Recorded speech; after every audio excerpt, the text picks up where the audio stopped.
అదే RTV app వార్తల్ని క్షణాల్లో చదివే అవకాశం ఉంటుంది. ఒక న్యూస్ పేపర్, ఒక టెలివిజన్ ఛానల్ మీ చేతుల్లో ఎప్పుడూ ఉంటాయి.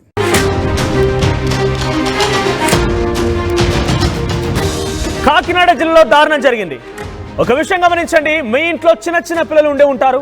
ఆ చిన్న పిల్లలకి కింద పడిపోయి సైకిల్ తొక్కుతుంటేనో లేకుంటే స్టెప్స్ దిగుతుంటేనో ఒక చిన్న గాయం అయితేనే అల్లాడిపోతూ ఉంటాము. చిన్న జ్వరం వచ్చినా, జలుబు వచ్చినా, దగ్గు వచ్చినా కూడా వెంటనే ఆసుపత్రి తీసుకెళ్తూ ఉంటుంటాం. కానీ ఇక్కడ తండ్రి ఏం చేశాడు తెలుసా? యూకేజీ, ఎల్కేజీ చదివేటువంటి పిల్లలు సరిగ్గా చదవడం లేదంటే చెప్పి వారిని హతమార్చాడు. ఒకసారి దానికి సంబంధించి మరింత డీటెయిల్స్ చెప్పే ముందు స్పాట్లో కాకినాడ జిల్లాలో ఎక్కడైతే ఘటన చోటు చేసిందో అక్కడి నుంచి ప్రతినిధి ప్రకాష్ అందుబాటులో ఉన్నారు. మరిన్ని డీటెయిల్స్ అందిస్తారు. ప్రకాష్, ఏంటి, ఏం జరిగింది? అక్కడ ఎవరైనా కనుక ఉంటే వారితో మాట్లాడించే ప్రయత్నం చేయండి. చాలా దురదృష్టమైన ఘటనగా చెప్పాలి మనోజ్. ఏదైతే తన ఇద్దరు కుమారులను కూడా ఈ విధంగా ఇద్దరిని కూడా ఏదైతే బాత్రూమ్ లో ఉన్నటువంటి బకెట్ లో నీళ్లు నింపి ఇద్దరును తాళ్లతో కట్టి చనిపోయిన తర్వాత తను కూడా ఆత్మహత్య చేసుకున్నటువంటి ఘటన అయితే కాకినాడ జిల్లాలో సంచలనంగా మారింది. ప్రస్తుతం కుటుంబ సభ్యులైతే కన్నీరు మున్నీరుగా విలిపిస్తున్నారు. నిన్న హోలీ పండుగ నేపథ్యంలోనే వాళ్ళంతా కూడా వెళ్ళి అక్కడ ఆ భార్యను కూడా అక్కడ వదిలేసి ఇద్దరు కుమారుని కూడా స్కూల్కి సంబంధించినటువంటి పని ఉంది, యూనిఫామ్ కుట్టిస్తాం, ఇంటికి తీసుకొచ్చి ఈ యొక్క ఘాతకానికి అయితే ఒరిగట్టినటువంటి పరిస్థితి ప్రధానంగా ఉంది. ఒక కుర్రాడు అయితే యూకేజీ చదువుతున్నారు, ఒక కుర్రాడు ఎల్కేజీ చదువుతున్నారు. ఇక్కడ కుటుంబ సభ్యులు ఉన్నారు, మాట్లాడే ప్రయత్నం చేద్దాం. అసలు ఏం జరిగింది, అసలు ఎలా జరిగిందో తెలుసుకునే ప్రయత్నం చేద్దాం. అమ్మ, అసలు ఏమవుతాడమ్మా చంద్రశేఖర్? మీకు ఏమవుతారు? అసలు ఏం జరిగిందమ్మా? మాకు చెప్పండి అమ్మా, మాకు చెప్తే తెలుస్తుంది. బ్రదరా, ఏమన్నా మీరేమవుతారమ్మా? ఏమవుతారు? బాబు మంచోడండి, ఎందుకు ఇలా ఏంటో తెలియదు. మరి ఎందుకు ఇలా చేశారు అనేది ఏమైనా తెలిసిందా? అంటే మీకు ముందు ఏమైనా చెప్పడం జరిగింది? మీరు చెప్పలేదండి. ఏం చేస్తుంటాడు మీ బాబు? ఏం చేస్తుంటాడు అమ్మా?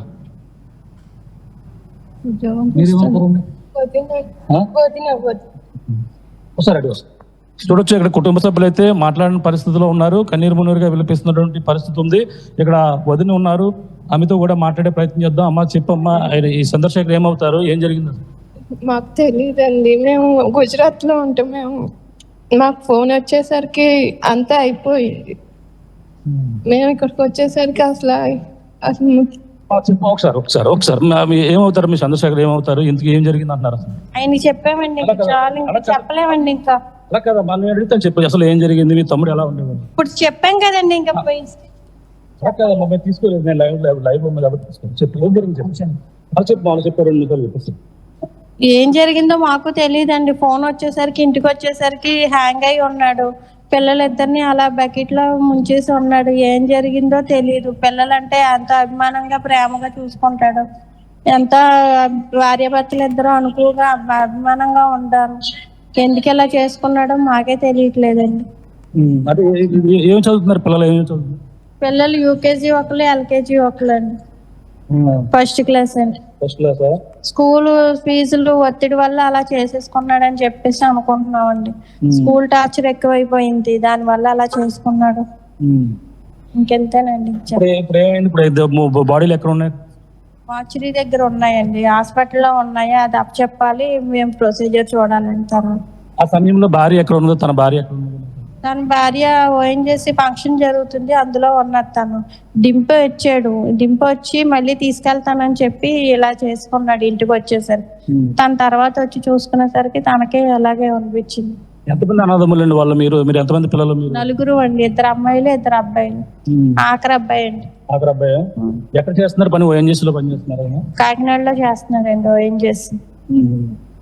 సరే, ఇది పరిస్థితి చూస్తున్నాం మనోజ్. ఇదైతే కుటుంబం. ఒకసారి ప్రకాష్, మీరు హోల్డ్ లో ఉండండి. కాకినాడ జిల్లాలో ఈ దారుణం జరిగింది. నేను మళ్ళీ చెప్తున్నాను, మన ఇంట్లో చిన్న పిల్లలకి ఏదైనా కాలికి గాయం తగిలినా, చిన్నగా జలుబైనా, జ్వరం వచ్చినా కూడా ఎంతలా బాధపడిపోతూ ఉంటాము. ఆసుపత్రికి తీసుకువెళ్ళి వెంటనే హడావిడి చేస్తూ ఉంటాం. వారికి ఏ చిన్న గాయమైనా కూడా తల్లి తరలిపోతుంటుంది, తండ్రి కూడా చాలా బాధపడుతూ ఉంటాడు. అటువంటి ఘటన నుంచి ఒకసారిగా తండ్రి ఇద్దరు చిన్న పిల్లల్ని హతమార్చాలంటే అర్థం చేసుకో ఎంత కిరాతకంగా, ఎంత దారుణంగా ఇక్కడ వివరించాలనేది. ఆయన పేరుకేమో కేంద్ర ప్రభుత్వ ఉద్యోగి.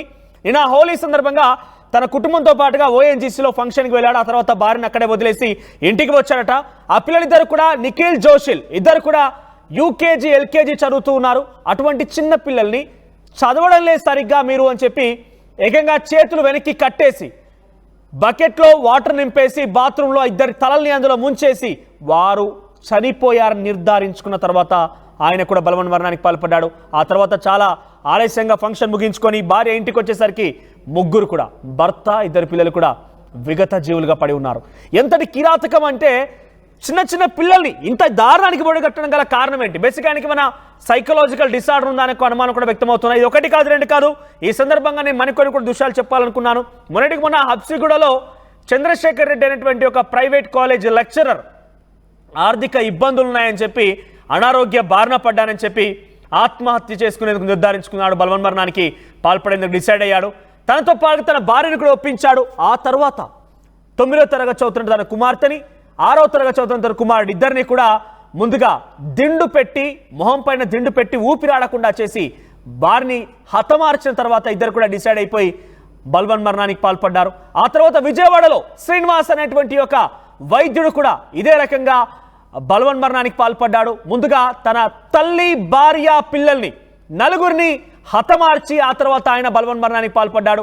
ఇక కర్నూలు జిల్లాలో నాగేంద్ర అనేటువంటి ఒక వ్యవసాయ కూలి కూడా అప్పుల బాధలో కూరుకుపై ఏం చేయాలో తోచక ఇదే రకంగా బలవన్మరణానికి పాల్పడ్డాడు. అంతకు ముందుగా ఇద్దరు పిల్లల్ని భార్యని కూడా హతమార్చాడు. ఆ తర్వాత మరొక ఘటన తెలంగాణలో కూడా చోటు చేసుకుని తెలంగాణలో నాగరాజు అనేటువంటి సాఫ్ట్వేర్ ఇంజనీర్ బెట్టింగ్ యాప్లో మోసపోయి పూర్తిగా ఏం చేయాలో తోచక ఇష్టారీతిన బెట్టింగ్ యాప్లో డబ్బులు పెట్టడం, పూర్తిగా మోసపోయిన తర్వాత ఏం చేయాలో తోచక భార్య పిల్లల్ని హతమార్చి ఆయన కూడా బలవన్మరణానికి పాల్పడ్డాడు. ఇక్కడ ఒకటే ఇంటెన్షన్ తెలుస్తోంది. ఒకటి అప్పుల ఊబిలో కూరుకుపోయి సెల్ఫ్ రెస్పెక్ట్ అనేటువంటి ఒక ట్యాగ్ వేసుకొని ఎవరిని కూడా సహాయం అడగకపోవడం, సహాయం అడిగినా కూడా బంధువులకు తెలిస్తే బంధువులు ఏమనుకుంటారో అని చెప్పి అనుకోవడం, విలువలు రకరకాలుగా ఏదో లిమిటేషన్స్ పెట్టుకొని వారికి వారే ఆలోచించుకొని అతిగా ఆలోచించి బలవన్మరణానికి పాల్పడాలని జరుగుతూ ఉన్నాయి. చాలా ఆందోళన కలిగిస్తున్న ఇటువంటి ఘటనలు చూడండి. ఇక్కడ రైట్ సైడ్ బాక్స్ లో కనబడుతుంది ఇద్దరు చిన్న పిల్లలు, చాలా చిన్నగా బుజ్జిగా ఉన్నారు. ఎల్కేజీ యూకేజీ చదివే పిల్లలు అంటే ఇంకా అప్పుడప్పుడే అడుగులు వేస్తూ ఉంటారు. అప్పుడప్పుడే వారికి ఏపీఎల్ యాపిల్ ఇలా తల్లిదండ్రులు నేర్పించాల్సిన సమయం, అది స్పెల్లింగ్స్ నేర్పించాల్సిన సమయం. వాళ్ళకి కొంత అప్పుడే స్టార్టింగ్ స్టేజ్, అప్పుడే ఒడిదుడుకులు అడుగులు వేస్తూ ఉంటారు. అటువంటి పిల్లలకి చదువు రావడం లేదని చెప్పి చంపేస్తారా? ఇంత దారుణమా? అయితే ఇక్కడ ఒకటి ఆ తండ్రికి కొంత మానసిక ఒత్తిడైనా ఉండాలి, మానసికంగా సైకలాజికల్ డిసార్డర్ అయినా అయి ఉండాలి, లేదంటే ఇంకేదో ఇతరైన కారణాలు అయి ఉండాలి. ఏదేమైనా కూడా తండ్రి ఇద్దరు పిల్లల్ని హతమార్చి ఆయన కూడా బలవన్మరణానికి పాల్పడడం అనేది ఒకసారిగా కాకినాడ జిల్లాలో సంచలనంగా మారింది.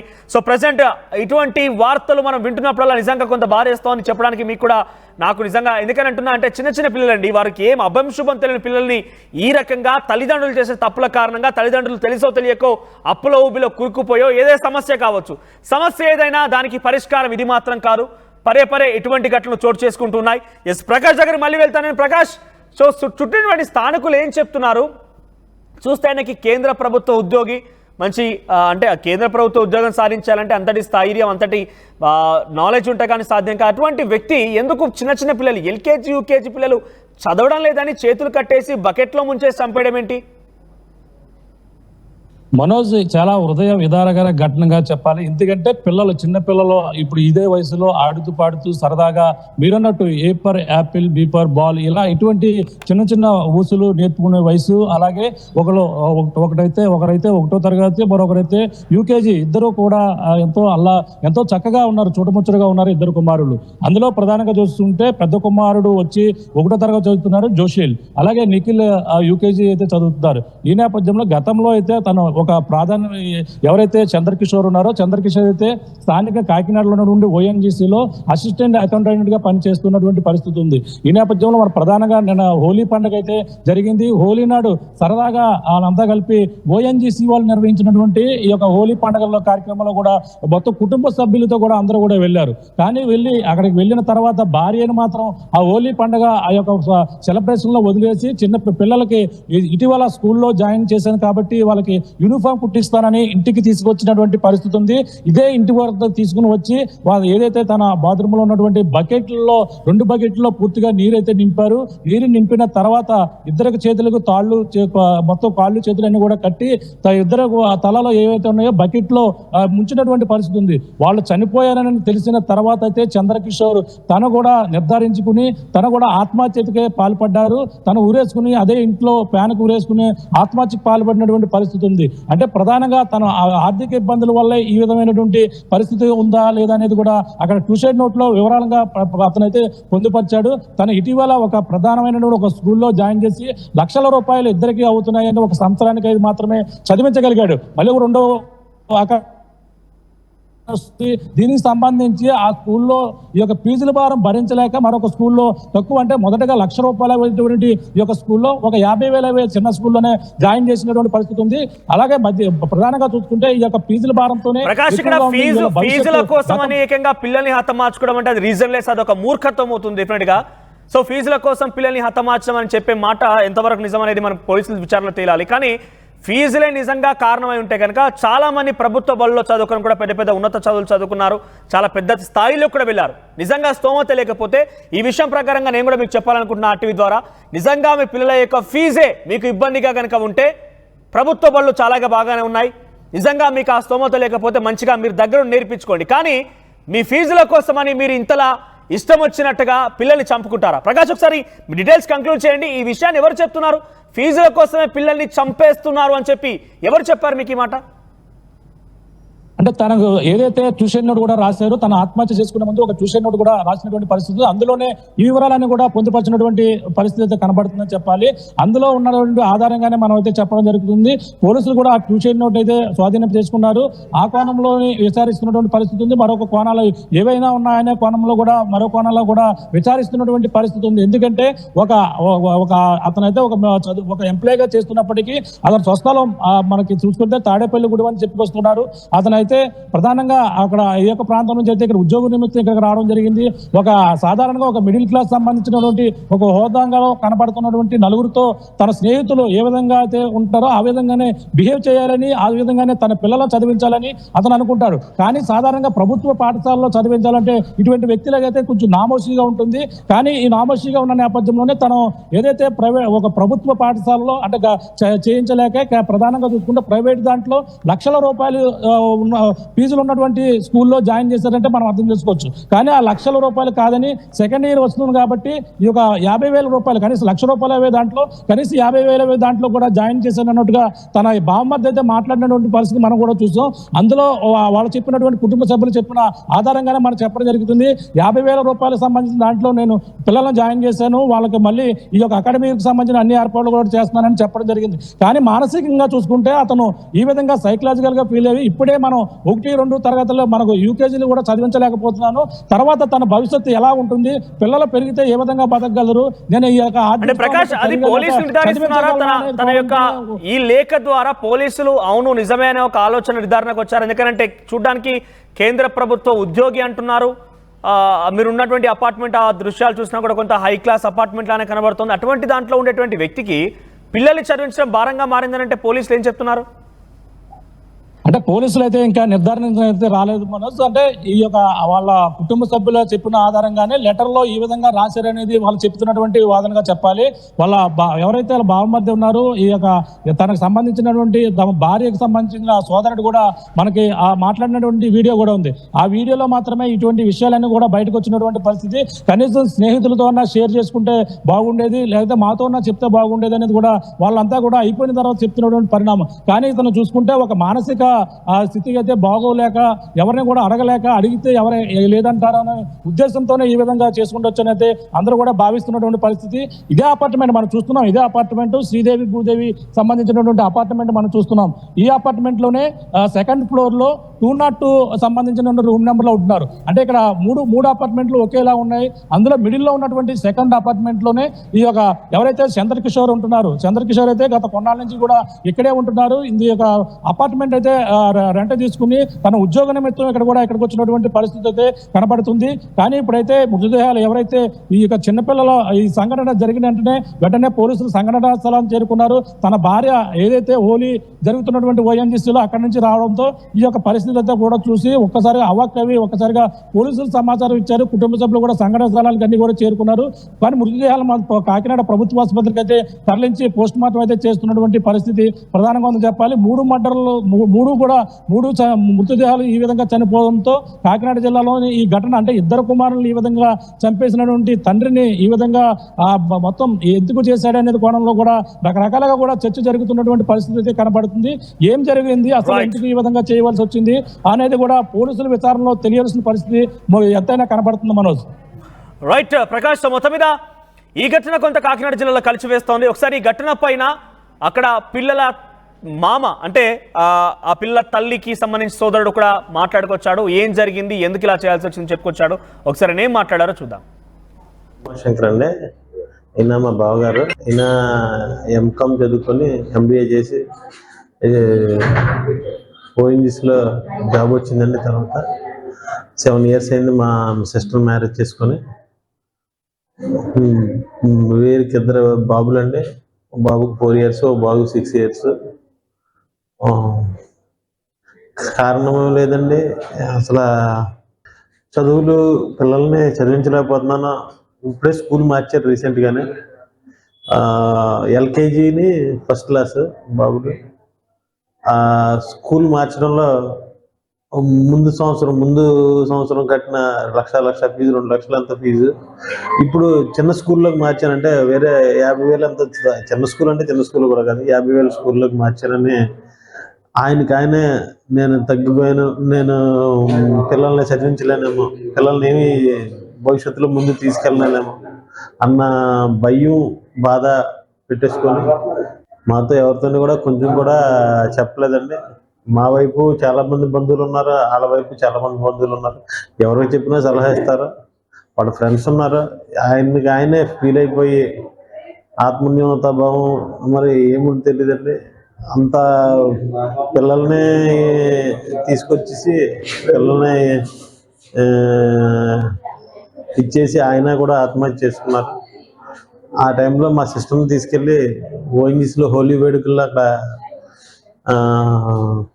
వదిలేసి యూనిఫామ్ ఏదో కుట్టిస్తానని చెప్పి పిల్లల్ని ఆ అమ్మాయిని మబ్బి పెట్టి దగ్గర రాకుండా చేసి ఆ హోలీ వేడుకల్లో ఓఎన్జీసీ హోలీ వేడుకల్లో అమ్మాయిని వదిలేసి అక్కడి నుంచి ఇంటికి తీసుకొచ్చారండి. ఇక్కడికి వచ్చిన తర్వాత ఈ సీసీ కెమెరాలో కూడా రికార్డ్ అయింది. 9:30, 10 ఆ టైంలో ఇంట్లోకి వెళ్ళినట్టుగా సిఏ ఇక్కడ కానిస్టేబుల్ గారు అది మాకు చెప్పారు. ఆయన్ని సీసీ కెమెరా ఫుటేజ్ అది ఉంది, సూసైడ్ లెటర్ అది కూడా రాశారు. ఆ లెటర్లో కూడా నా భార్య అంటే నాకు ఇష్టం అని, తర్వాత నా పిల్లలని నేను చదివించుకోలేకపోతున్నానని, ఇలాంటివన్నీ అసలు రీజన్ లేని దానికి ఆయన ఆత్మహత్య చేసుకున్నారండి. ఇలా చేసుకున్నందుకు ఇరువైపుల కుటుంబాలు చాలా బాధపడుతున్నారు. ఇంత బాధని ఆయన మిగిల్చి, ఆయన చాలా మంచి వ్యక్తి అండి. ఆయన అంత మంచి వ్యక్తి ఎవరు ఉండరు. ప్రతి ఒక్కరికి ధైర్యం చెప్పి మనిషి. ఆయన ఇలా చేసుకున్నాడంటే ఇరు కుటుంబాలు వాళ్ళం ఎవరు కూడా నమ్మశక్యంగా లేదండి. అలాగని వేరే సోర్స్ కూడా లేదు, వేరే ఆధారం కానీ వేరే ఏమీ లేదండి. వీళ్ళు ఆయన ఎందుకు ఇలా చేశారని మేము కూడా చాలా మదన పడిపోతున్నాం. ఆయన క్లియర్గా లెటర్లో రాసి ఇలాగని పెట్టారండి. నిజంగా కాకినాడలో ఈ ఘటన చాలా దారుణం. కాకినాడలోనే కాదు, ఒక్కసారిగా ఈ వార్త తెలిసిన వారంతా కూడా ఆశ్చర్యపోతున్నారు, కన్నీరు మున్నీరుగా విలపిస్తున్నారు కూడా. చిన్నగా ఒక ఇంట్లో ఉన్నటువంటి చిన్న పిల్లాడికో, చిన్న పాపకో, తన కూతురికో, తన బాబుకో చిన్నగా గాయమైతేనే తల్లడిల్లిపోతూ ఉంటారు తల్లిదండ్రులు. ఆసుపత్రి తీసుకెళ్ళి హడావిడి చేస్తూ ఉంటారు. కనీసం టీచర్స్ లాంటి వాళ్ళు ఎవరైనా కనుక పిల్లలపైన చదవడం లేదంటూ చిన్నగా వారించినా, వారిని పైన కొంత బుద్ధి చెప్పే ప్రయత్నం చేసినా కూడా మా పిల్లవాడిని ఎలా కొడతారంటూ కూడా ఏకంగా టీచర్స్ పైన రెచ్చిపోతూ ఉంటారు. కానీ అటువంటిది ఒక తండ్రి ఏకంగా యూకేజీ ఎల్కేజీ చదివేటువంటి పిల్లలు సరిగ్గా చదవడం లేదనో, ఆ బంధువులు ఆరోపిస్తున్న ప్రకారంగా ఆ ఫీజులు చెల్లించడం లేదనో, ఇలా రకరకాల కారణాల చేత ఆ ఇద్దరు పిల్లల్ని, ఇద్దరు బాబులు చూడండి, ఇక్కడ చిన్న చిన్న బాబులు ఎలా ఉన్నారనేది చిన్న బ్యాగ్ వేసుకొని వారి వయసుకి వారికి అప్పుడే చిన్న చిన్నగా అడుగులు వేస్తూ ఉంటారు. తప్పుడు అడుగులను సరిదిద్దాల్సిన బాధ్యత పిల్లలపైన, పిల్లల తల్లిదండ్రులపైన చాలా బాధ్యత ఉంటుంది. అటువంటి తండ్రి పైపెచ్చు కేంద్ర ప్రభుత్వ ఉద్యోగి కూడా అటువంటి వ్యక్తి చిన్న పిల్లలను హతమార్చకంగా ఆ చేతులను విరిచి వెనక్కి కట్టేసి ఫుల్గా బకెట్లో వాటర్ నింపి ఆ వాటర్లో ఈ తలలు ముంచేసి హతమార్చిన తర్వాత అతను కూడా బల్వన్ మరణానికి పాల్పడ్డాడు. తండ్రి కూడా ఇప్పుడు బల్వన్ మరణానికి పాల్పడిన సంఘటన హైలైట్గా మారింది. సో ఏదేమైనా కూడా నిజంగా ఇక్కడ బంధువులు ఆరోపిస్తున్న ప్రకారంగా నిజంగా మీ పిల్లల్ని చదివించే స్తోమత మీ లేకపోతే చాలామంది కూడా ఇక్కడ ప్రెస్టేజ్ తీసుకుంటూ ఉంటారు. కొన్ని 1-1-2-2 అని చెప్పేటువంటి కాలేజీలు కానివ్వండి, స్కూళ్ళు కానివ్వండి, తమ పిల్లలు అక్కడ చదివితేనే గర్వంగా భావిస్తూ ఉంటారు. అక్కడ చదవాలనే ఆలోచనలోనే ఉంటారు. ఎక్కడైనా మీ పిల్లలు చదవగలిగేటువంటి శక్తి, చెప్పగలిగే శక్తి, మిమ్మల్ని పిల్లల్ని మంచిగా మలుచుకోగలిగే శక్తి మీ దగ్గర కనుక ఉంటే డెఫినెట్గా వారి భవిష్యత్తు బాగానే ఉంటుంది. కానీ 1-1-2-2 చెప్పేటువంటి కాలేజీల్లో కానివ్వండి, స్కూల్లో చదివినంత మాత్రాన నా కొడుకు పలానా కాలేజీలో చదువుతున్నా, నా కొడుకు పలానా స్కూల్లో చదువుతున్న మాత్రాన మీకు గర్వం కొత్తగా తీసుకొచ్చి మీకు సన్మానాలు సత్కారాలు ఏమి చేయరు. మీ పిల్లలు అక్కడ చదివినా కూడా నిజంగా వాళ్ళకి ఇంట్రెస్ట్ లేకపోతే అక్కడ చదివిన ఉపయోగం కూడా ఉండదు. అలా అని చెప్పి ఆ పిల్లలు అక్కడ చదివితేనే గర్వం అనే ఆలోచన మీలో ఉన్నా, ఫీజులు కట్టలేక మీ యొక్క రక్త మాంసాలను అమ్ముకొని ఇష్టానురీతిన పిల్లల్ని పైన ఆ యాజమాన్యాలకు డబ్బులు చెల్లించిన మీ పిల్లవాడు చదువుకోకపోయినా సరిగ్గా మీకు ఉపయోగం ఉండదు. ఇక్కడ ఈ కారణం చెప్తుంటే ఆయన ఏం చెప్తున్నాడంటే, ఆ పిల్లలకి యూకేజీ ఎల్కేజీ చదివే పిల్లలకి లక్షల రూపాయల ఫీజు అవుతుంది, ఆ ఫీజులు చెల్లించలేక స్కూల్ మార్పించినా ఇకపైన చదివిస్తానో లేదో అని చెప్పి ఆ పిల్లల్ని హతమార్చారట. నిజంగా మీకు చేత కాకపోతే, మీ పిల్లల్ని చదివించేటువంటి స్తోమత మీ దగ్గర లేకపోతే, చాలామంది హేమీలు ఉన్నత స్థాయిలో అందరూ కూడా ప్రభుత్వ పాఠశాలలో, ప్రభుత్వ స్కూల్లో చదివిన వాళ్ళే. అక్కడ ఏమాత్రం తీసిపోరు. ప్రైవేట్ స్కూలు, ప్రైవేట్ కాలేజీలో చెప్పే వాళ్ళకంటే కూడా నిష్ణాతులైనటువంటి ఫ్యాకల్టీ అక్కడ ఉన్నారు. కానీ ఒకటే అసమర్థత, నిర్లక్ష్యం. మీరు ఇదే ప్రభుత్వ పాఠశాల పిల్లలు చేర్పించి నిత్యం ఇన్స్పెక్ట్ చేయండి, మీకు ఆ హక్కు ఉంది. మీరు వెళ్ళి అడగండి, ఆ టీచర్ని క్వశ్చన్ చేయండి, సరిగ్గా చదువుతున్నాడా లేదా పిల్లాడి యొక్క స్టేటస్ తెలుసుకోండి, మీకు ఆ హక్కు ఉంది. కానీ మీరేం చేస్తుంటారు, ప్రభుత్వ పాఠశాల పడేసి మీకు ఉద్యోగమా లేకపోతే మీ బిజినెస్లో పడిపోతూ ఉంటారు. కనీసం పిల్లవాడి గురించి పట్టించుకోరు. ఆ తర్వాత పిల్లవాడు చెడిపోయాడు, మా పిల్లవాడు పట్టించుకోవడం లేదు, ఈ ప్రభుత్వ పాఠశాల ఇంతే అన్నచందంగా మారుస్తూ ఉంటారు. ప్రభుత్వ పాఠశాల స్కూళ్ళ పైన చాలా అలసత్వం వహిస్తూ ఉంటారు. నిజానికి కార్పొరేట్, ప్రైవేట్ కాలేజీల కంటే నిష్ణాతులైనటువంటి ఫ్యాకల్టీ ఇక్కడే ఉంటారు. ఇక్కడే చాలా బాగా అంత బాగుంటుంది. నేను చెప్పేది ఎవరికైతే స్తోమత లేదో వారు పక్కాగా మీరు ప్రభుత్వ పాఠశాలకైనా పంపించండి. కానీ ఇలా అనాలోచితంగా సైకలాజికల్ డిసార్డర్కి వెళ్ళిపోయి మీ పిల్లల్ని హతమార్చుకోకండి. ఈ ఘటన కొంత కలిసివేస్తోంది. కాకినాడలో జరిగింది ఈ ఘటన. సో ఇకపై ఇటువంటి ఘటనలు పునరావృతం కాకుండా ఉండాలంటే ఒకటే, చాలా చోట్ల ఇందాక చెప్పాను, విజయవాడలో ఒక private doctor, software engineer Nagaraju, కర్నూలులో నాగేంద్ర, మొన్న ఆప్సుగూడ చంద్రశేఖర్ రెడ్డి అంతా కూడా అప్పుల బాధలు, అనారోగ్య సమస్యలు, ఇతరత్ర సమస్యల కారణంగా పిల్లల్ని హతమార్చి వారు కూడా బలవన్ మరణానికి పాల్పడడం కొంత కలిసివేస్తోంది. సో దయచేసి మీ కన్న పిల్లల్ని ఈ రకంగా చంపుకోకండి. కారణం ఏదైనా కూడా చావు పరిష్కారం కాదు. అంతకంటే ముఖ్యంగా మీ పిల్లల చావు మీకేం కూడా కొత్తగా తీసుకురాదు. కానీ చాలామంది కూడా నేను నా తర్వాత నా పిల్లల్ని పోషించడానికి కోసం కదా కష్టంగా మారుతున్న ఆలోచనతో భార్యని సైతం ఒప్పించి అందరూ కూడా ఒకేసారి బలవన్ మరణానికి పాల్పడుతున్న సంఘటనలు అనేకంగా ఉన్నాయి. మరి ఇటువంటి వాటి ఫుల్ స్టాప్ పెట్టాలంటే డెఫినెట్గా మనం కూడా కొంత బాధ్యతగా ఉండాల్సిందే, ప్రతి ఒక్కరు బాధ్యతగా ఉండాల్సిందే. ఇటువంటి సంఘటన కనుక నిజంగా మరోసారి పునరావృతం కాకుండా ఉండాలంటే అందరూ కూడా కొంత మెలకువగా బాధ్యతగా ఉండాల్సిందే.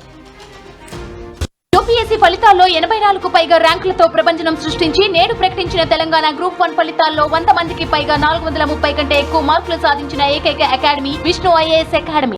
మరిన్ని వీడియోస్ కోసం ఛానల్ ని సబ్స్క్రైబ్ చేయండి, లేటెస్ట్ అప్డేట్స్ కోసం వాట్సాప్ ఛానల్ ని ఫాలో చేయండి అండ్ లింక్ డిస్క్రిప్షన్ లో ఉంది.